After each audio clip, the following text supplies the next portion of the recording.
পটল আলু ট্যাংরা মাছের এই রেসিপিটা থাকলে এক প্লেট ভাত নিমিশেই শেষ হয়ে যাবে। আসসালামু আলাইকুম, আপনাদের সবাইকে সাথীর হেসেল ঘরে স্বাগতম। আজকে দেখাবো পটল আলু দিয়ে ট্যাংরা মাছের মাখা মাখা ঝোল রেসিপি।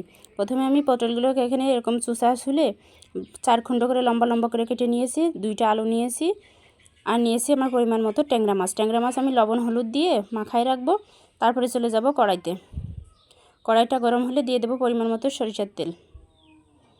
সরিষার তেলটা গরম হলে আমি কেটে রাখা পটলগুলো দিয়ে 2 থেকে 3 মিনিটের মতো পটলগুলো একটু লাল লাল করে ভাজবো।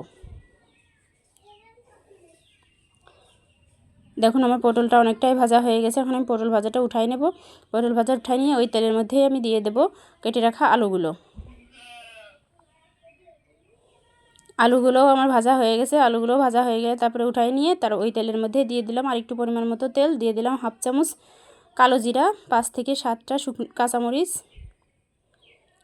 পেঁয়াজ, আদা, রসুন, জিরা আমি একসঙ্গে ব্লেন্ডারে পেস্ট করে নিয়েছি। দিয়ে দিলাম পেঁয়াজ বাটাটা, 1 চামচ লবণ, 1 চামচ হলুদের গুঁড়া, 1 চামচ ধনিয়া গুঁড়া আর 1/2 চামচের মতো শুকনো মরিচ, কারণ আমার কাঁচামরিচ দিয়েছি আমি 7-8টা, ওই জন্য আমি 1/2 চামচ দিলাম শুকনো মরিচ একটু কালারের জন্য। দিয়ে দিলাম একটু পানি, যেহেতু আমার মশলাটা পুড়ে যাচ্ছিলো তো তাই একটু পানি দিয়ে দিলাম।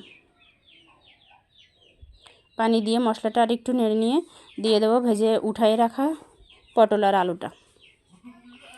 মশলাটা পটল আর আলুর সঙ্গে একটু মিশাই নিয়ে দিয়ে দেবো একটু ঝোলের পানি, কষানোর জন্য একটু পানি, ঝোলের পানি না, কষানোর জন্য একটু পানি দিয়ে দেবো। পানিটা দিয়ে একটু নাড়া দিয়ে নিয়ে তারপর ঢাকনা দিয়ে ঢেকে দেবো।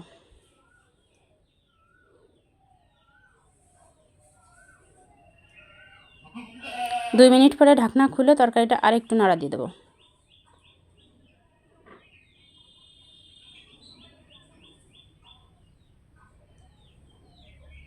তারপরে দেবো লবণ হলুদ মাখায় রাখা যে ট্যাংরা মাছগুলো রাখছিলাম সেইগুলো দিয়ে আবার একটু ঢাকনা দিয়ে ঢেকে দেবো 2 মিনিটের জন্য।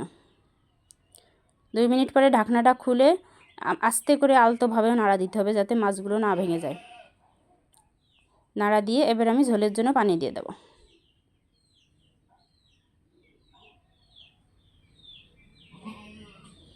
ঝোলের জন্য পানি দিয়ে একটু নাড়া দিয়ে ঢাকনা দিয়ে ঢেকে দেবো। 2 মিনিট পরে ঢাকনাটা খুলে তরকারিটা আর একটু নাড়া দিয়ে দেবো। দেখুন আমার তরকারিটা 5 মিনিট পরে জাল করার পরে এরকমের মাখা মাখা ঝোল হয়ে গেছে। এখন আমি একটা বাটিতে ঢেলে নেব। অনেকটাই ঝোলটা শুকিয়ে গেছে। এখন আমি একটা বাটিতে ঢেলে নিচ্ছি।